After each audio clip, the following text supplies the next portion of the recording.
And good morning. This is your favorite host, Markeisha, and you are tuning in to another episode of Slick Talks.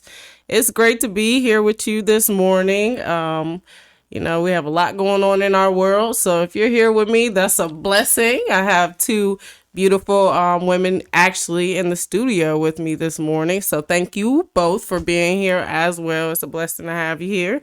We're still talking this Tedx talk, okay? We got Tedx coming up, Tedx Balch Street, and we are looking forward to that. That's in connection with the Akron Summit Public County Library. That's a mouthful, but to even make it more simple, I'd say that that's kind of the downtown Akron Library, kind of, if you're familiar with the area. So get there March 5th. 1 p.m. That's a Saturday. Topic is rebranding you. And so that's what brings me these lovely ladies this morning. We're still talking rebranding you, Tedx. I'm going to ask them some questions because they're going to be featured during the Tedx event, which is really exciting. So you kind of get a sneak peek of who they are, what they're bringing to the table. Kind of myself, like I really don't know exactly what it is they're going to be talking about or what they're bringing. So we're kind of gonna, just dig in a little bit here and see who they are. So good morning to you. I'll let you introduce yourselves. I'll start to my left. Good morning. Thanks for having me. My name's Flo Gianani, and I am with United Way of Greater Stark County. Okay, good morning. Good morning. Good morning to you. And to my right? Good morning. I'm Dr. Latrice Snodgrass. I'm the president and founder of Equity House Consulting Firm. Thank you for having me with you today. That is wonderful. It's wonderful to have you both beautiful in here with your beautiful braids and looking so powerful and being so powerful.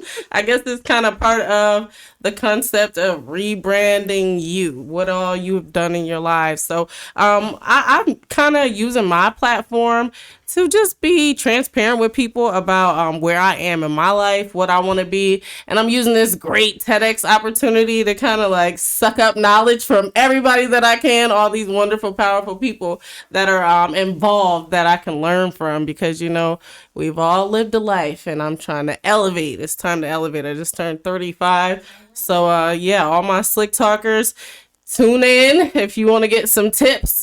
I'll let you be a fly on the wall and what's going on here.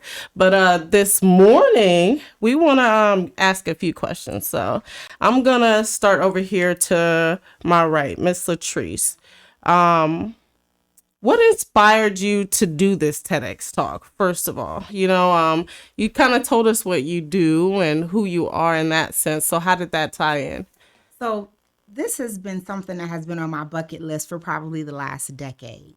So I don't know if everyone is aware, but the mission of TED and TEDx is to research and discover ideals worth spreading. Absolutely. And as a speaker, as a public speaker, you have this awesome ability to transform lives. Right. And it's a huge responsibility that I don't take lightly. So I've always wanted to have the ability to have that platform to deliver a powerful transformational message that will empower and engage people to do things differently, to cultivate a shift in how we do things. And the TEDx platform is just a phenomenal platform to be able to reach people. Absolutely. Wow. That's really cool, right? A bucket list.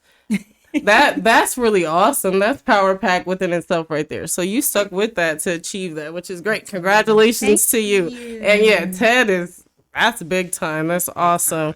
Those who don't know, get to Googling. TED is high learning, ideas we're spreading. You're right. Yeah. Absolutely. How about yourself? What brings you into the TEDx rebranding you conversation? What is it that brought you to be a part of the event? Well, I have to be honest. Doing a TED Talk was never on my radar. It was not a part of my bucket list. So I was invited by Chanel Harvey to do this talk. Yeah. And so I accepted the invitation because I truly believe in supporting and encouraging other women. I've always used my life and my life experiences and life lessons learned to support and encourage and help others along their journey. So I believe that there is always a greater purpose in what we experience, positive and negative.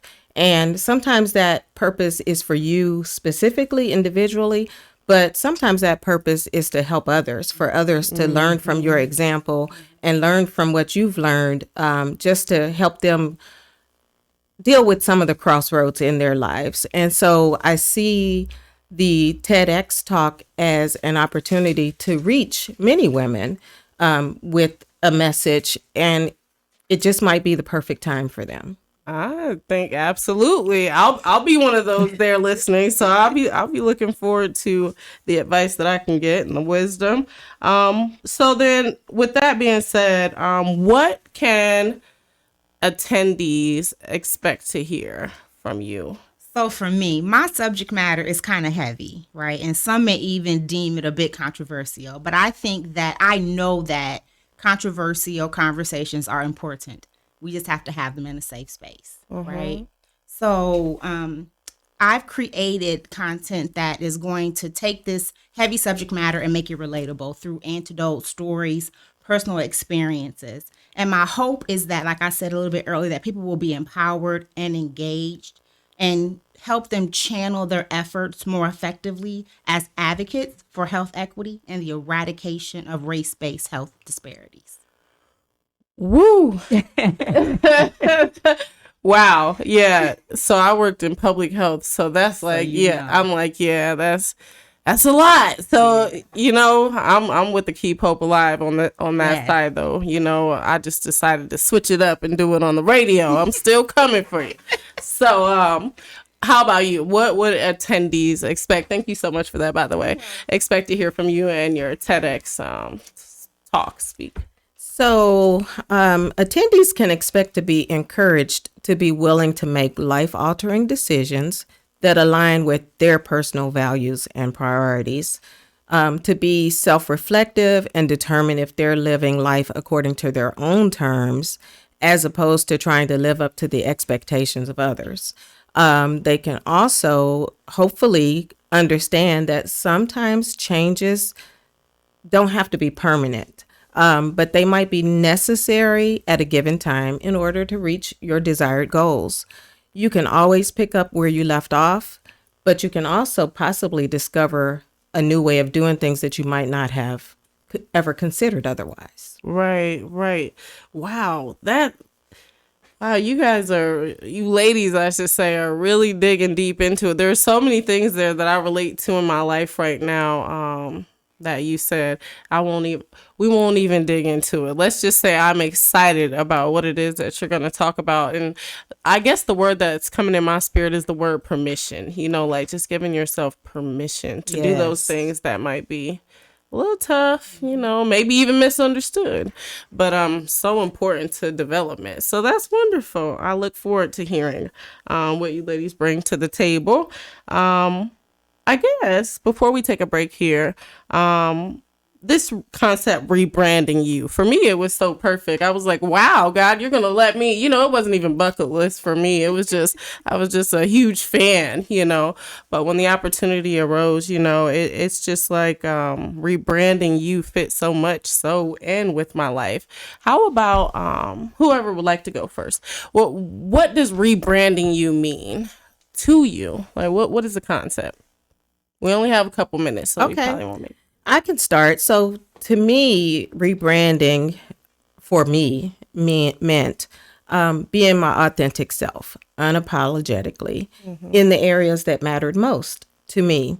So being in control of your own narrative and how you present to the world, despite societal pressures and expectations.